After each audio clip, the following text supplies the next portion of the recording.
That's a hard question. I started really getting heavy after the molestation.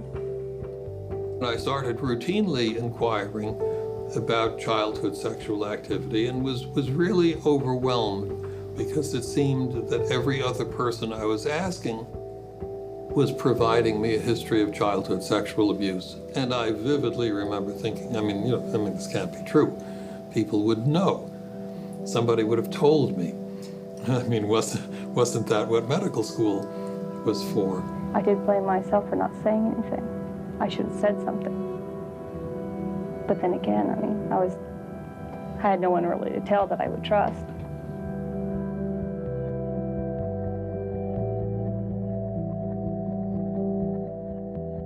Weight gain, most commonly. A good friend of mine at the CDC who was studying obesity met Vince. He commented to me, look, if what you're saying is true, it's got enormous importance for the country and for the practice of medicine, but nobody's going to believe your 286 cases, no matter how well you've studied them. He said, you need to talk to my friend Rob, who's looking at some of these emotional and psychiatric underpinnings of disease. What we need is a large, epidemiologically sound study with thousands of people in it. Let's pull this all together and show the big picture.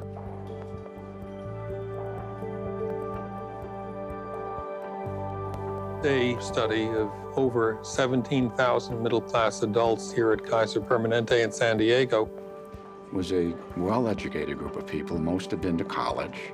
In no way could you dismiss this as, well, I don't see people like that in my practice, et cetera. That's them across town.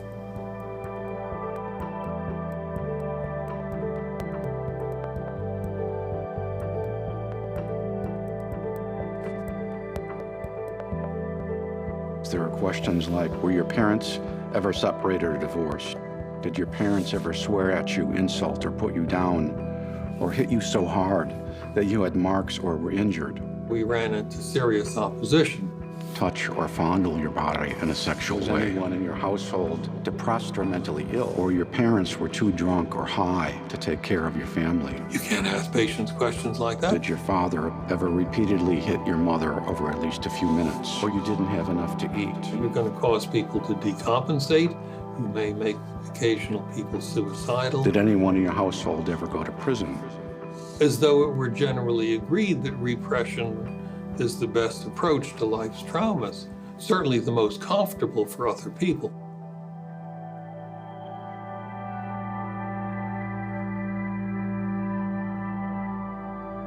So the first thing that we found is that adverse childhood experiences are common.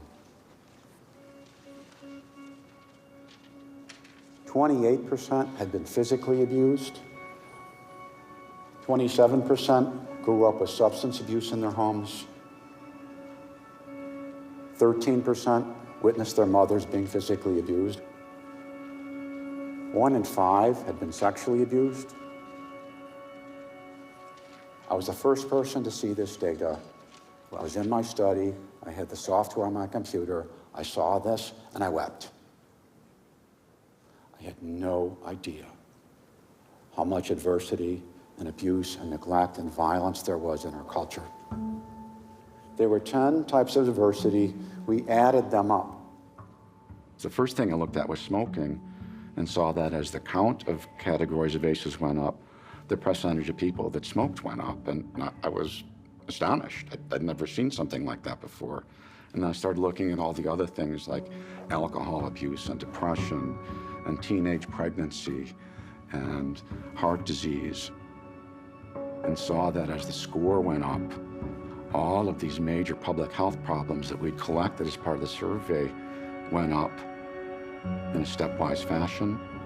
When you think you read the latest cancer scare of the week in the newspaper, something increases the likelihood of breast cancer or prostate cancer by 30%, and everybody's all upset about this, and here we're talking about thousands of percent.